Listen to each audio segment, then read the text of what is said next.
শুক্তো ওনাকে দিয়েছি, উনি খেয়ে বলবে শুক্তোটা কেমন হয়েছে। বলো শুক্তোটা কেমন হয়েছে,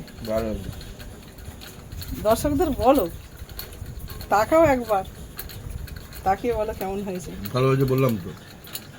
দর্শকরা খুব রেগে রেগে বলেছে ভালো হয়েছে। এবার আমি খেয়ে দেখি কেমন হয়েছে। বন্ধুরা দেখো, আমি আজকের বানাবো কাজবাড়ির স্টাইলের শুক্তো। আর যার জন্য আমি এখানে দেখো সব সবজি কেটে রেখেছি। প্রথমে আমি তেলের মধ্যে বড়িটা দিয়ে দেব। দেখো বড়ি লাল করে ভাজা হয়ে গেছে, এবার আমি বড়িগুলোকে তুলে নেব। বন্ধুরা ওই তেলের মধ্যে আমি বেগুনগুলোকে ভেজে নেব। বেগুনটা ভাজা হয়ে গেছে, তুলে নেব। এইবার আমি এই শিমগুলোকে ভেজে নেব।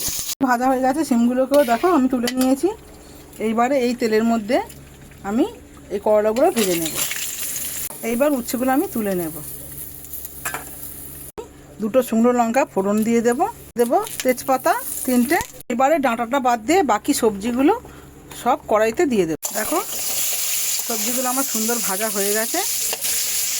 এইবার আমি দেব আদা বাটা, আর দেব সামান্য একটু হলুদ, আর দেবো 1 চামচ জিরে গুঁড়ো।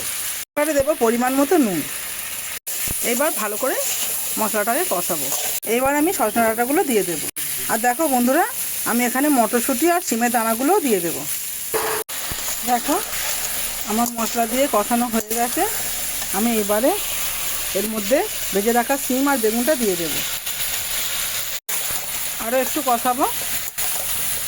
এখানে দেখো বন্ধুরা, এবার আমি এই সাদা সর্ষে আর পোস্ত একসাথে বেটে রেখেছি, এটা দিয়ে দেবো। আর একটু কষাবো, মিনিট 2 কষাবো। দেখো আমার সর্ষে আর পোস্ত দিয়ে কষানো হয়ে গেছে। আমি দেখো বন্ধুরা জল দেবো না, জলের বদলে আমি দেবো দুধ। আর আমি এর মধ্যে দিয়ে দেবো বড়ি।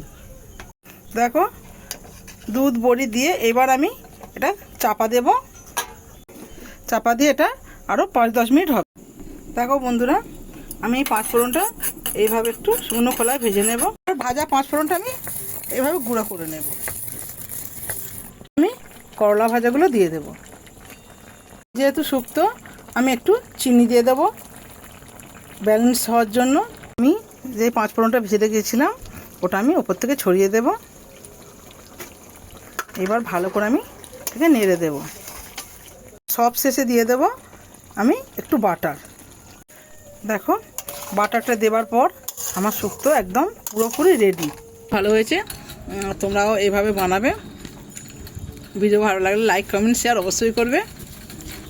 আর দেখা হচ্ছে পরের ভিডিও। Tata bye.